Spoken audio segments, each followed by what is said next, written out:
British Columbia ਦੀ law society ਨੇ Vancouver ਦੀ ਵਕੀਲ Sonia hair ਨੂੰ ਪੇਸ਼ੇਵਰਾਂ ਨਾਲ ਗਲਤ ਵਿਹਾਰ ਬਦਲੇ 1 ਜੂਨ ਤੋਂ 6 ਮਹੀਨਿਆਂ ਲਈ ਮੁਅੱਤਲ ਕਰਨ ਦੀ ਸਹਿਮਤੀ ਦਿੱਤੀ ਹੈ।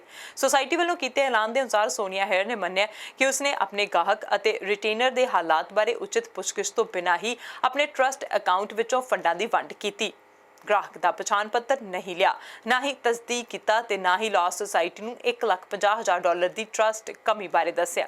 उसने अपने पैरालीगल नूं जुरिस्ट पासवर्ड की वरतों करन अते अपने डिजिटल दस्तखत नूं इलैक्ट्रॉनिक दस्तावेजां नाल जोड़न की आग्या देण की गल भी स्वीकार की अते पैरालीगल नूं ट्रस्ट चैक ते अपने दस्तखत करन की इजाजत दी अते नकली प्रतिनिध बना के पेश किया। सोनिया हेयर ने अपनी गलतियां स्वीकार करदियां इन्हां दी गंभीरता नूं समझिया अते अपने गलत विहार लई अफसोस जाहिर किया।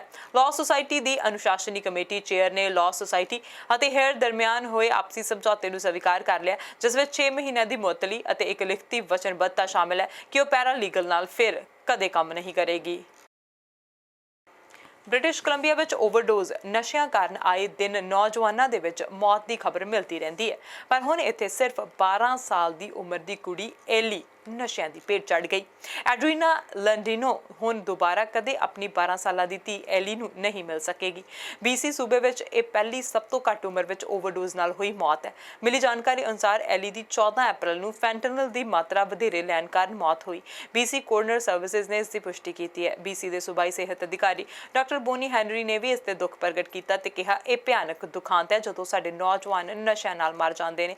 ਅਸੀਂ ਜਾਣਦੇ ਹਾਂ ਕਿ ਸੂਬੇ ਵਿੱਚ ਨਸ਼ਿਆਂ ਦੀ ਸਪਲਾਈ ਨੌਜਵਾਨਾਂ ਲਈ ਕਿਸੇ ਜ਼ਹਿਰ ਤੋਂ ਘੱਟ ਨਹੀਂ। ਸੂਬਾ ਸਰਕਾਰ ਵੱਲੋਂ ਨਸ਼ਿਆਂ ਦੀ ਸਪਲਾਈ ਰੋਕਣ ਲਈ ਹਰ ਸੰਭਵ ਕੋਸ਼ਿਸ਼ ਕੀਤੀ ਜਾ ਰਹੀ ਹੈ। ਐਲੀ ਗ੍ਰੇਟਰ ਵਿਕਟੋਰੀਆ ਸਕੂਲ ਡਿਸਟ੍ਰਿਕਟ ਦੇ ਵਿੱਚ ਗ੍ਰੇਡ 6 ਦੀ ਵਿਦਿਆਰਥਣ ਸੀ। ਐਲੀ ਦੀ ਮਾਂ ਦਾ ਕਹਿਣਾ ਹੈ ਕਿ ਐਲੀ ਨੇ 2019 ਵਿੱਚ ਨਸ਼ਿਆਂ ਦੀ ਵਰਤੋਂ ਕਰਨੀ ਸ਼ੁਰੂ ਕਰ ਦਿੱਤੀ ਸੀ। ਕਈ ਯਤਨਾਂ ਦੇ ਬਾਵਜੂਦ ਉਹ ਐਲੀ ਦੀ ਨਸ਼ਿਆਂ ਦੀ ਆਦਤ ਨੂੰ ਨਹੀਂ ਛੁਡਵਾ ਸਕੀ।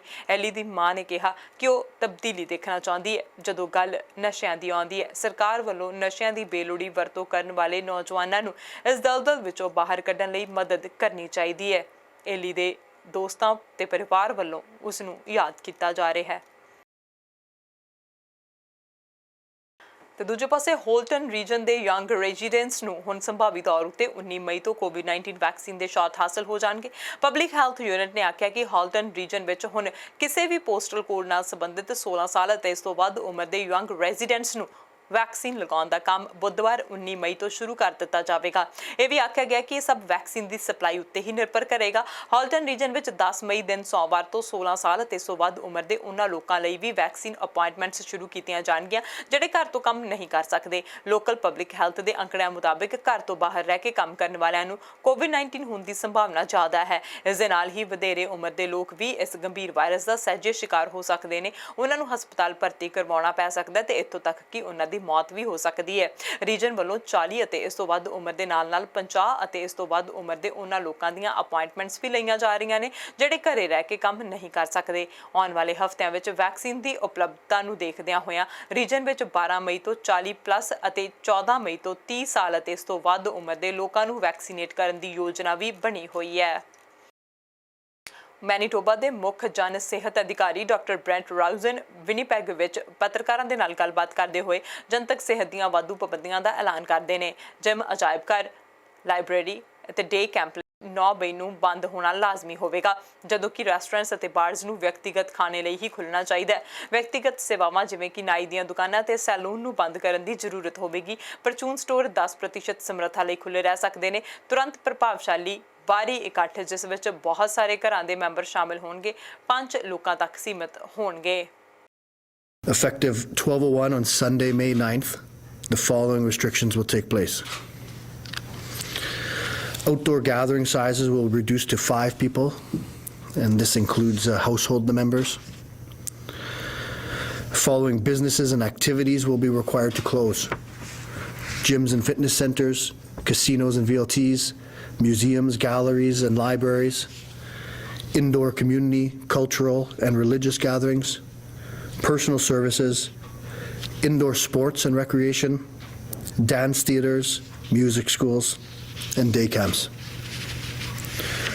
Restaurant, bars and patios will close to in-person dining, but will be able to provide takeout and delivery services. Outdoor sports and recreation will have a maximum of 5 participants, and organized team sports will not be permitted. Retail stores, garden centers will be open at 10% capacity to a maximum of 100 people, whichever is lower. Malls are open at 10% of that facility's capacity. Self-help gatherings will be allowed a 10-person maximum. These orders will be in effect for 3 weeks until May 30. We've discussed in the past with our public health orders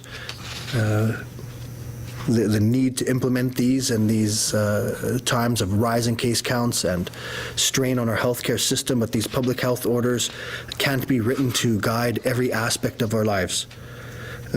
We know that we all need to make personal choices to reduce the amount of contacts that are outside our households, and we need to act now.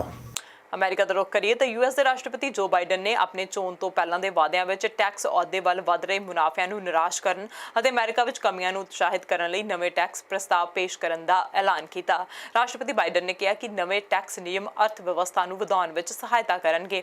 ਉਹਨਾਂ ਕਿਹਾ ਕਿ ਮੁੱਖ ਦੀ ਗੱਲ ਇਹ ਹੈ ਕਿ ਰਿਪਬਲਿਕਨਜ਼ ਨੂੰ vote ਪਾਉਣ ਦਾ ਕੋਈ ਇਤਰਾਜ਼ ਨਹੀਂ ਹੈ। $3 ਟ੍ਰਿਲੀਅਨ ਦੇ ਪ੍ਰਸਤਾਵ ਤੇ ਜੋ ਕਿ 2025 ਵਿੱਚ ਐਕਸਪਾਇਰ ਹੋ ਜਾਵੇਗਾ, ਪਰ ਕੀ ਸੋਚਿਆ ਕਿ ਕੀ ਅਮਰੀਕਾ ਨੂੰ ਹੋਰ ਅੱਗੇ ਕੀ ਵਧਾਉਂਦਾ ਹੈ।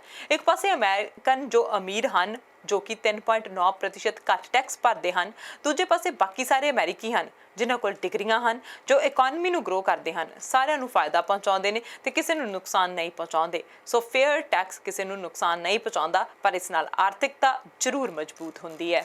The bottom line is this. My Republican friends had no problem voting to pass a tax proposal that expires in 2025 that cost $2 trillion. None of it paid for. Increased the deficit by $2 trillion. Gave the overwhelming percentage of those tax breaks to people who didn't need it. The top 1/10 of 1%. They didn't need it. Now, what's going to grow America more? What's going to help you and your security more? The super wealthy having to pay 3.9% less tax, or have an entire generation of Americans having associate degrees? That's why all the economists, even on Wall Street, are pointing out, guess what? Grows the economy, benefits everybody, hurts nobody.